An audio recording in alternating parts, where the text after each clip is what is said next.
লক্ষ্মীর ভান্ডার প্রজেক্টে বা এই বার্ধক্য ভাতার প্রোগ্রামে চলে আসবে মহিলাদের। তা সত্ত্বেও 43,900 জন স্বামীহারা মহিলাকে বিধবা ভাতা নতুন করে দেওয়া হচ্ছে ডিসেম্বর মাস থেকে। এর ফলে রাজ্য জুড়ে 20,32,000-এরও বেশি স্বামীহারা মহিলা বিধবা ভাতা অলরেডি পান। তাছাড়াও আরো 43,900 জন পাবেন নতুন করে।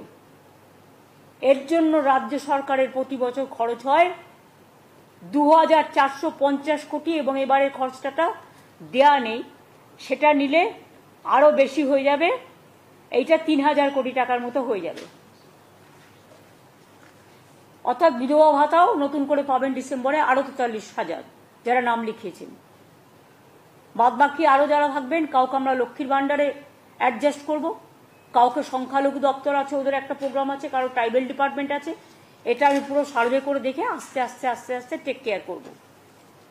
এছাড়াও আপনারা জানেন আমাদের ফিজিক্যালি চ্যালেঞ্জড, বিশেষভাবে সক্ষম যে ছেলে মেয়েরা, তাদেরও আমরা মানবিক ভাতা দিই।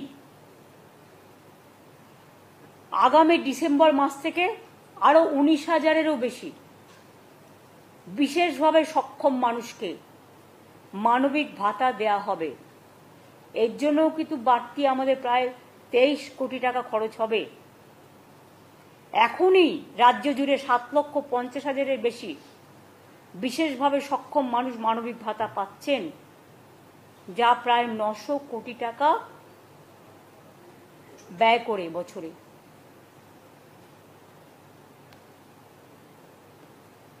এরপর আমি আসব গ্রামীণ আবাসক যোজনায়। গ্রামীণ আবাসক যোজনায়, যেটা প্রধানমন্ত্রী আবাস যোজনা, নামটা প্রধানমন্ত্রীর, সব নামই এখন ওদের দেয়া। ওয়াশরুম করলেও তাদের নামে করতে হবে, কারো না কারো নামে। তারা নাম ঠিক করে দেবে, কাজটা করবো আমরা,